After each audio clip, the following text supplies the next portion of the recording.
Hey, welcome back to the Between Two B's podcast, the official voice of the B to SMB Institute. Dave Walker here, and once again today, I share my obsession with one thing, helping those who must win and keep and grow small business customers crack that code.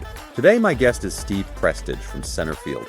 He's the president of business, e-commerce, and agency services. That's a huge portfolio, but all centered on performance-based marketing. Today's conversation, I hope it changes how you think about sales lead quality, customer data, and the future of B to SMB selling. Buckle up. Hey, good day, everybody. Dave Walker here with the B to SMB Institute for another episode of our Between Two B's podcast. And I'm really delighted to have Steve Prestidge join us today from Centerfield. Welcome, Steve. Thank you, David. Nice to be here. It's great to have you. We really met for the first time only a few weeks ago, and we kind of had this instant melding of the minds of our career backgrounds and our opinions about going to market and being successful and selling in a B2B space and a small business space. But I don't want to steal any of your thunder. Why don't you give us, first of all, a quick profile of who Centerfield is, Okay. what you're doing at Centerfield, what your job title is, and then let's kind of talk about your background and where you've been over the course. You're obviously a very young man, so I know there's not much clear. Between us, we've probably got 60 odd years, right? Obviously, but my back. So let's talk a little bit about Centerfield, right? So Centerfield really are a performance marketing agency, all right? Mhm. They're really enabling I'm going to say, a large consumer audience to connect with brands for a custom buying journey. That's what they do, right? I head up for my sins the business services market, so B2B. So we're all about SMB. Mm-hmm.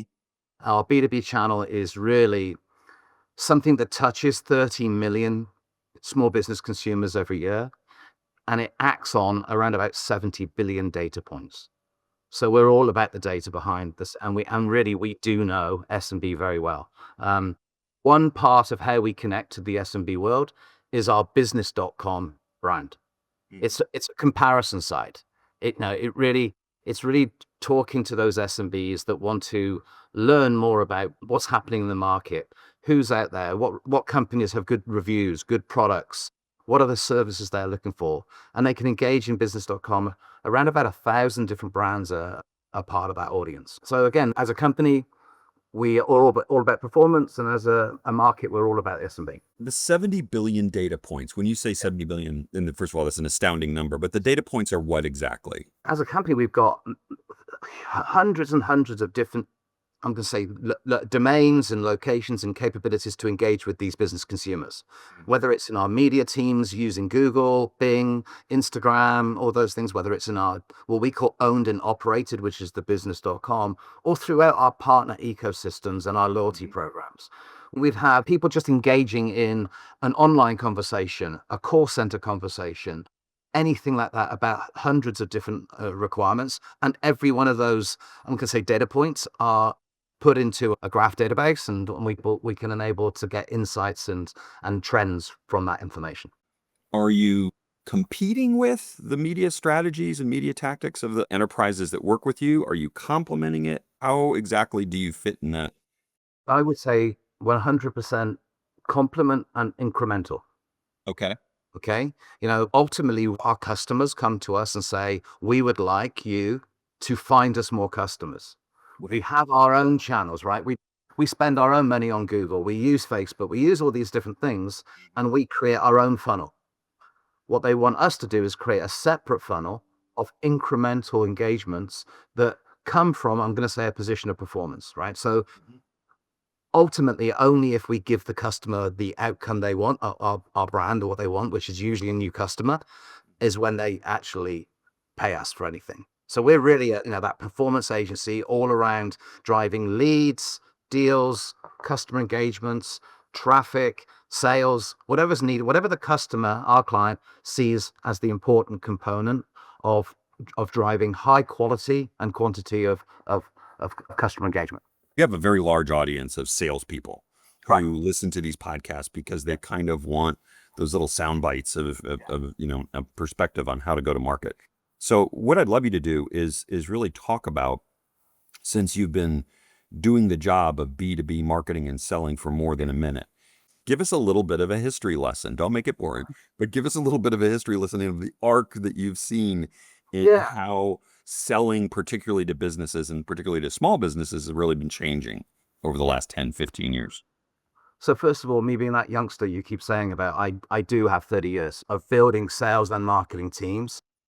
Amazing. You're only 33. Yeah. But that's not what my wife tells me. But anyway, I've, lucky again, I've done 10 years in Europe, 10 years in Asia, 10 years in the US. So, and it's always been around, the SMB market. In a company like I work with Dell, the SMB market went up to 3,500 employees. All right. But most of my experience would be in the lower categories, the 1 to 5, the 6 to 20, and the 21 to 50. And really thinking about those customers, because it's all about having a passion for solving problems for them. Mm-hmm. If you think about, I call it Death Valley. I'll explain that the one big problem we're trying to solve for the large clients selling to SMB is this concept of, I call Death Valley, which is the difference between an MQL and an SQL. The marketing team there are set tasks on driving high quantity of leads. Mm-hmm. The sales team are looking for low quality leads that they can close. Mm-hmm. Between those two challenges, there's a big death value, and it's how marketing qualified leads get generated and how they get transferred into the sales organization to slow down fatigue around these sellers. And that's really what I've spent, the last year within Centerfield, I've been really focusing on doing that.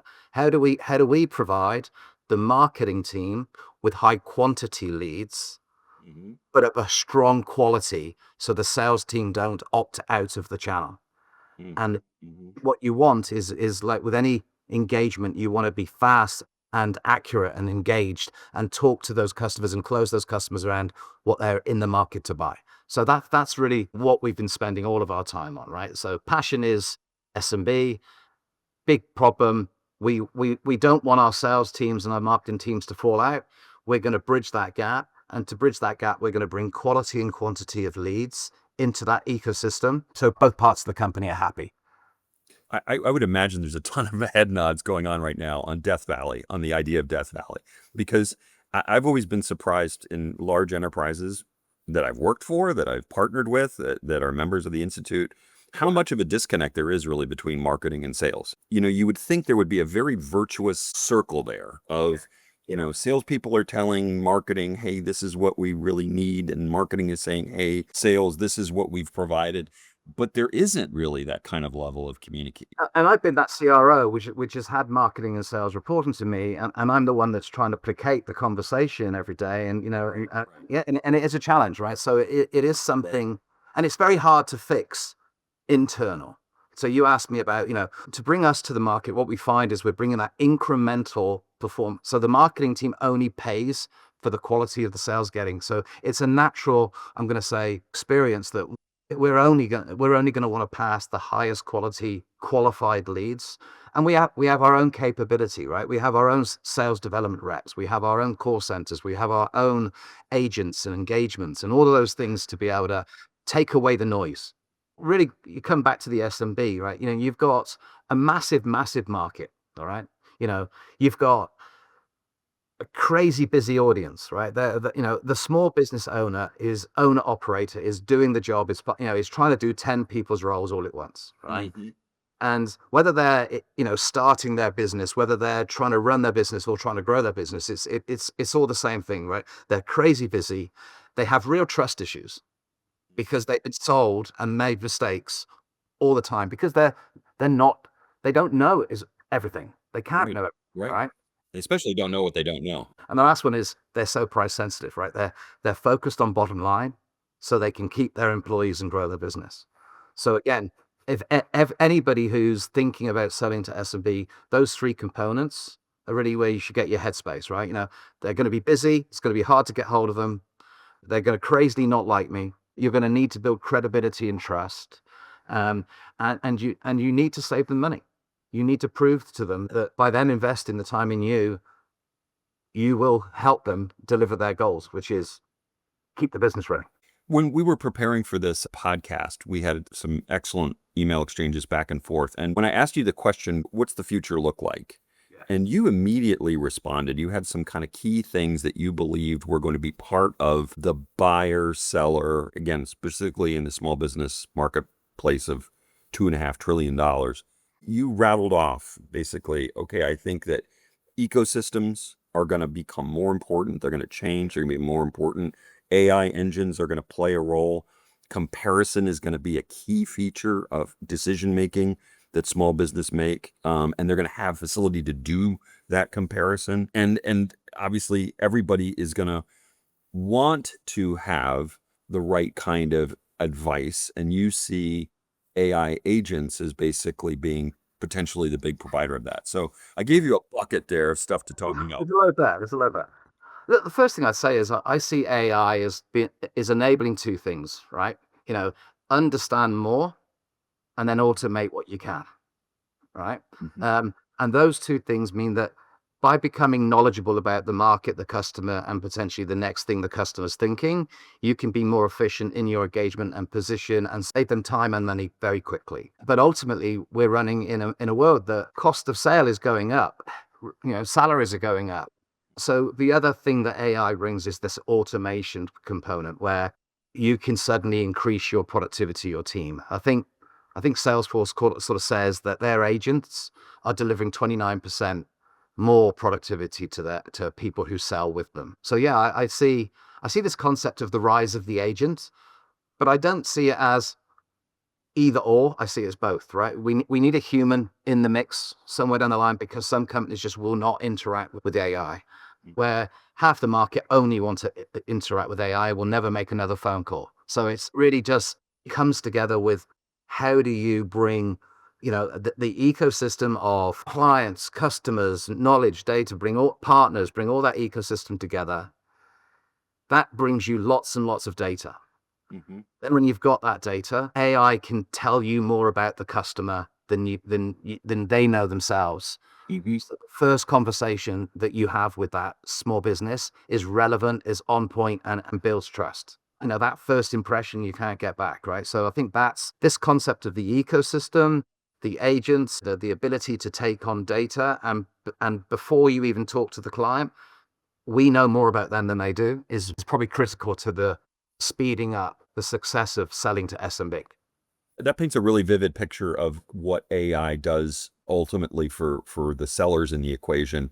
Is it clear to you yet how SMBs are going to use AI in their decision-making process to buy something, consider something? So we're obviously seeing enterprise invest more and more as they probably have the data and they have the ability to bring that information and get that automation moving and getting everything more effective, right? We're even seeing Google being challenged by AI now and how people are using the ChatGPT to do that longer, more, I'm going to say, educated search, get the information, and then go into Google to search for the company that they might be interested. So everything's changing. Just the way people are just thinking are changing. So from an SMB perspective, I think that today they're not spending as much money themselves purely on AI, but they're looking for partners to enable certain capability through the use of AI to enable them to buy and save money. But it's only a matter of time where they're going to need other tools within their business as they grow. And that's where I think the segmentation happens, right? The 1 to 6 employees or 1 to 5 employees, maybe thinking about AI as part of a QuickBooks, right? It's concept. But as you're going into that 20 plus employee, they're really started to think about growing their business. And to do that, they really need to bring AI tools into their business. So I think it really just comes down to making the segments maturing and the size of companies maturing and the solutions are maturing until really AI becomes nearly everything. Correct me if I'm wrong, but you guys are using agents as enablers on the business.com site, right? To really kind of assist in moving the small business through the process of consideration. Is that fair? Yeah, that's right. So are you starting to see, we really need to, when we take a small business by the hand with our AI agent on our site, we really do need to make an acknowledgement that there's a different approach with the 1 to 5 versus the 5 to 10. and the 20 plus. I agree 100%, by the way. And I think that the utility of AI is profoundly different at these different sizes of companies. How are you starting to work AI that way within your own marketplace to assist the different kind of profiles of small business? At the top, we're thinking about, right? We're thinking about sort of the segments, right? We're then thinking about what tools we have to understand that, those 70 billion points, the 30 million, and how do we bring that into I'm going to say central data systems, and then how do we then take it into a system that can create those automation and the actions. And I think the agent, whether a consumer opts into the digital agent, let's call it agentic, or whether they want to talk to somebody, we want to give them that option. And what we're finding is the first impression is all about providing speed to acknowledge, a customer engaging in a form or engaging in a sign up to becoming a member or a VIP or whatever it is. We're seeing very simple. As soon as they acknowledge and interested in something, we ask them to opt in, and an agent will engage with them. And the agent will be digital, and it will be an agentic agent, and it would start with a phone call immediately. And it will talk to them in a great voice, with a great empathy, and with the style and approach. We can customize that voice, right? So we can have a Boston accent, we can have a Californian accent if we wanted to. But you can also have international capabilities if it's Spanish speaking. You get instant, I'm going to say, engagement. But we know that the customer won't want to go through the whole journey with them. They'll want to go through a journey through multiple channels. Some of those channels will be email. Some of those channels will be SMS. Some of them will be talking to an agent or visiting a website to actually transact. And we want to enable that and qualify the process and how they want to engage through this, I'm going to call it agent. So the vision would be everybody has a personal agent. That personal agent gets to know what cap is Dave going to wear this morning, and what clothes does he buy, what does he buy, and who does he buy it from, and at a business level. And ultimately every morning can communicate with you and say, Dave, what's happening today? Is there anything big that's happening? What's your next big purchase? Is there anything you want me to go and research? Basically talk to them. You can email, text them, and that agent will go off and do all of the research. And bring that information back in the way that you want to absorb that information so you can engage, and then offer you the next step. So for me, that's taking away 50% of the sales costs, and then making the other 50% of the sales costs hugely effective. So you're really, I'm going to say, automating the first step. And we don't do things lightly. We test everything. So everything we do is A/B tested and everything. And we'll only do something if the customers enjoy it. We find that in a test that the human outreach and the agentic outreach is so different in performance, and it's such a bad experience. We're optimizing, but what we're finding is agentic conversational is so much better than it used to be.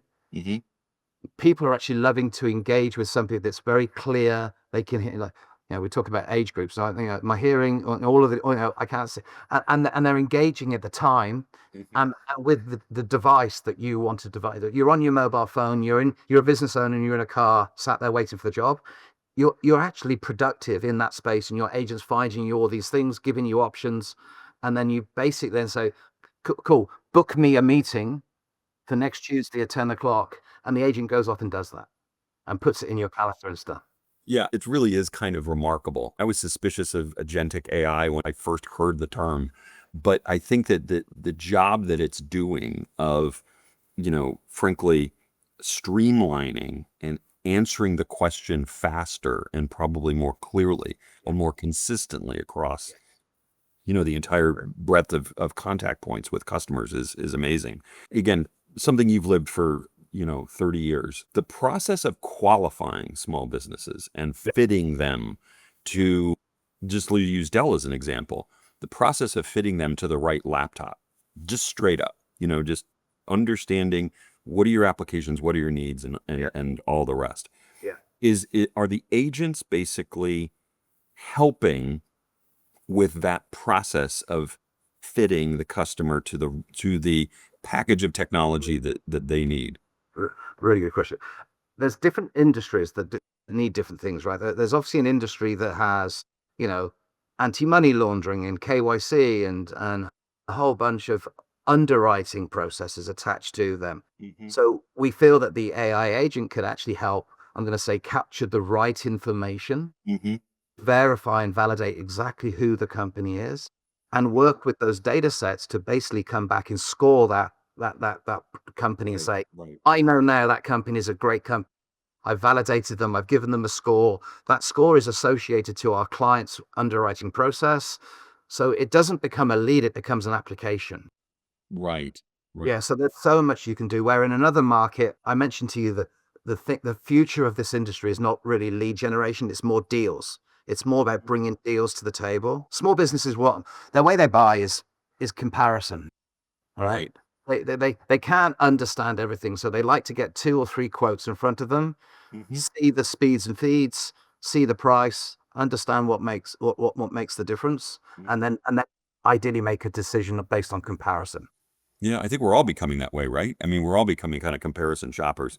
So I want to blow out that one statement you made about we're becoming more of a deal making, a kind of a deal oriented buying culture, selling culture versus one that historically maybe the starting point was just the lead, the name of the lead. It's now becoming really set aside the lead for a moment. We have that information, we want that information, but what we really want to understand is what's the deal that we're working on here? The first thing I'll say is business consumers are fatigued by the buying process today. Mm-hmm.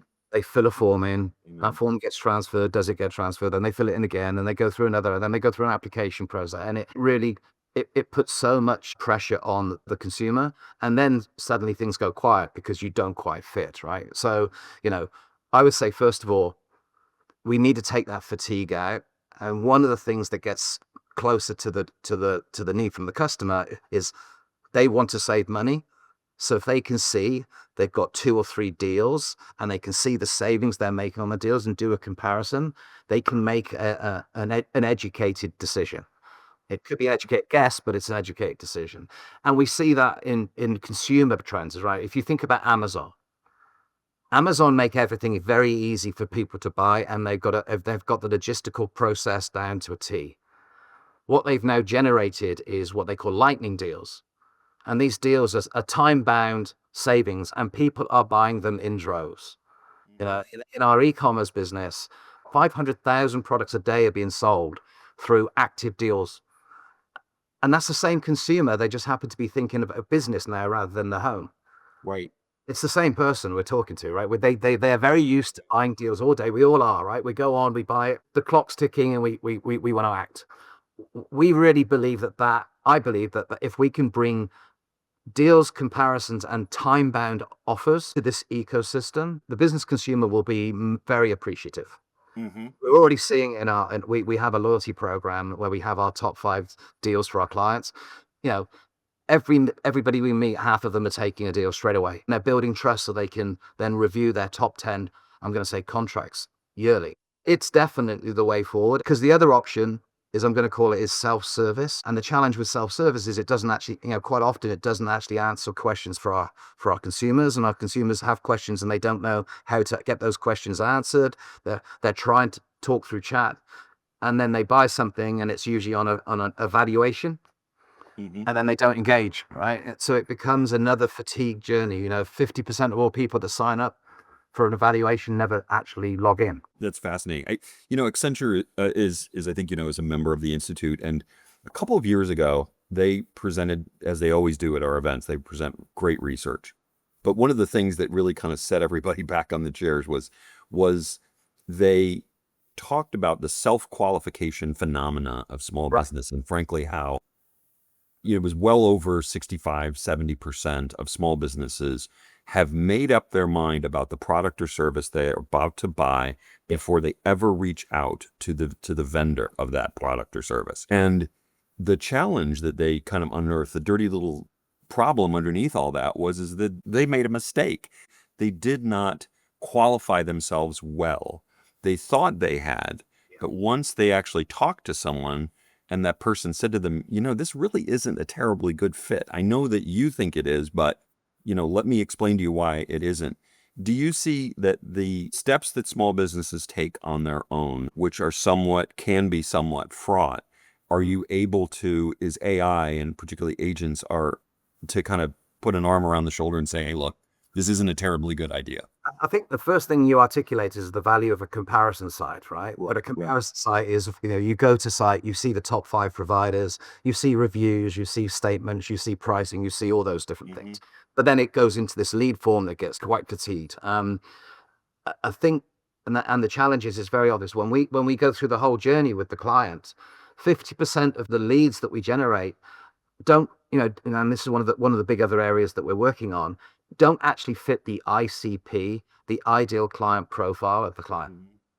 One of the things that we now do in both our agents, our human and our agentic, is the qualification process and moving to more of an approval process, right? So within the next 3 months, we believe that we will have an onboard verification process that businesses can go through.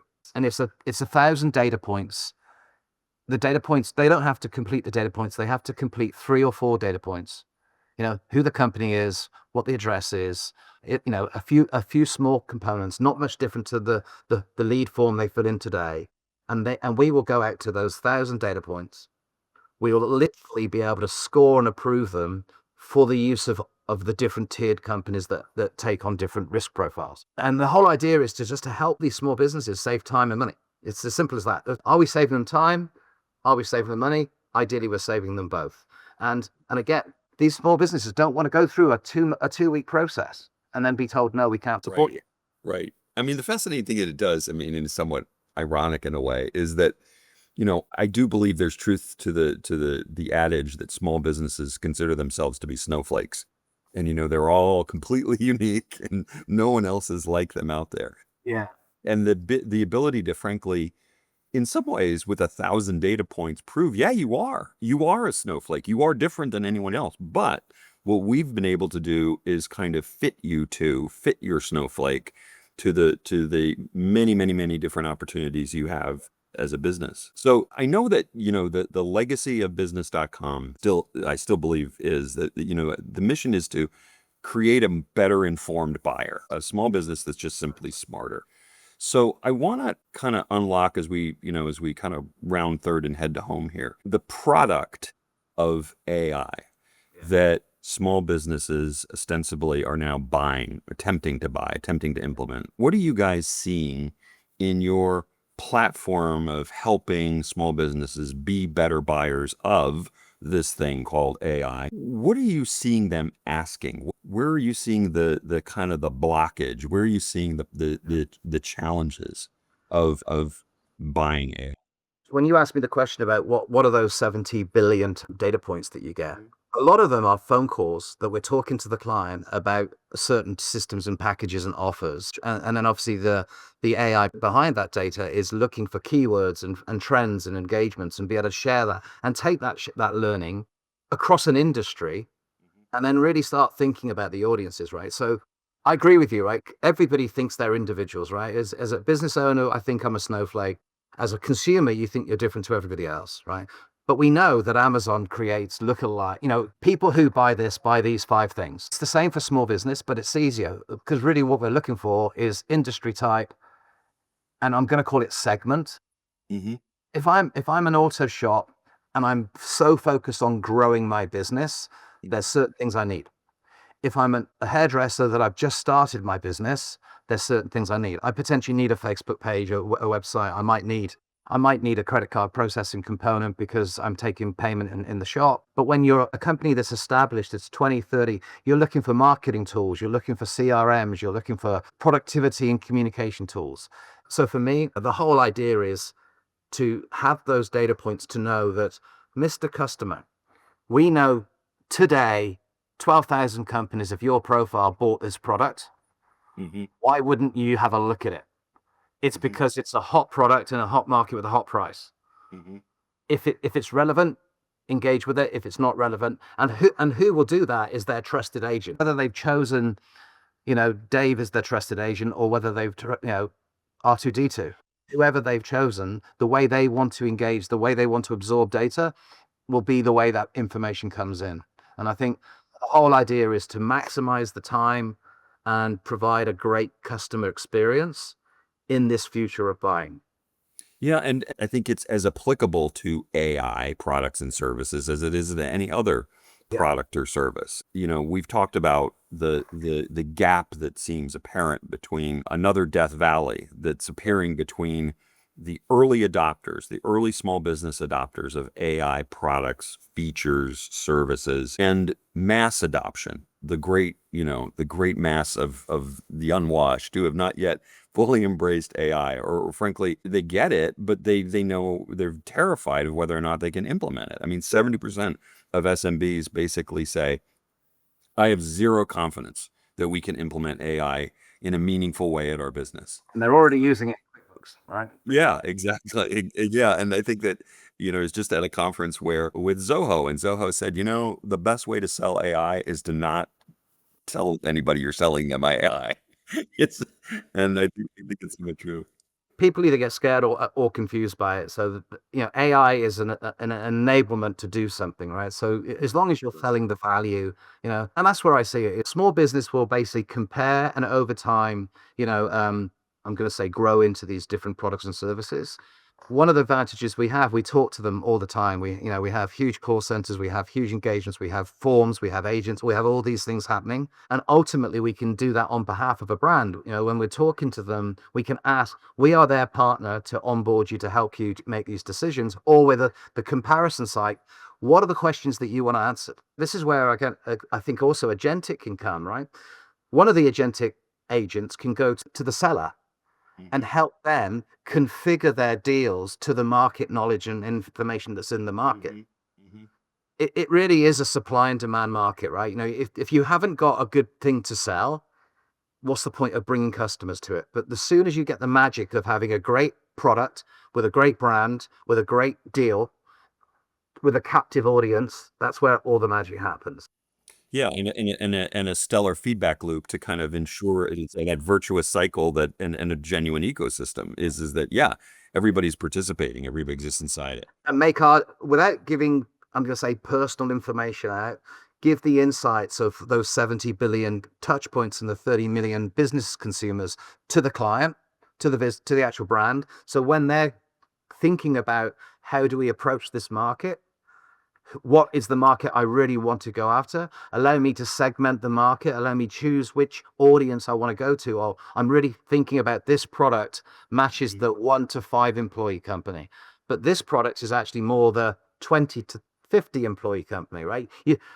Today, you don't provide the client enough capability of deciding inside this ecosystem what they sell to who. And I think this agentic world is actually going to create that, right? You've got the ecosystem, the data's all there. We know more about those businesses than they know themselves, right? 1,000 data points. Right, And every time we have a conversation, more data points, more data points, more data points. right. And then the customer comes, the brand comes along, says, I want to sell my X AI services to this audience first. I'm going to trial it here. I'm going to give this is the offer we're going to do it, and I'm going to promote it. And then we will make sure that goes in front of the audience that's needed and discussed and engaged, and the learnings come through, and we optimize that journey, daily to get it better and better and better.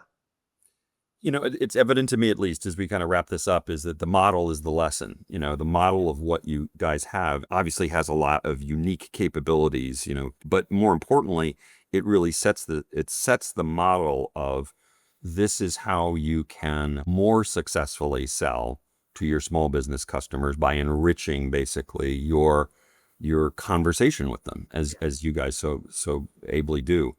Steve, this has been fantastic. I mean, I appreciate you doing it, and I knew it was going to be good. Tell me what Gustavus is. Gustavus, it's the college that up in Minnesota that my one of my twin boys goes to. He plays soccer. They're ranked, I think, in the preseason they were ranked number 19. Last year they got up to number 4 of Division III soccer programs. He's excited because he rode the bench freshman year like most freshmen do. He's playing this year and he's so bloody excited. So as we wrap this up, I'm driving up to Green Bay, Wisconsin, about 4 hours away to go watch him play. So I watched half the first game last night. Cowboys and the Eagles, so it's nice to get back into it. exactly. All right, my friend. Thank you so much for doing this. I really appreciate it. A great podcast session. See ya. Hey, thanks for joining us for this episode of Between Two Bs, the official podcast of the B to SMB Institute and our 5,000 plus business to small business professionals. Tune in every Wednesday for new episodes, the crossroads of the big B and the small B. Between Two Bs on your favorite streaming services.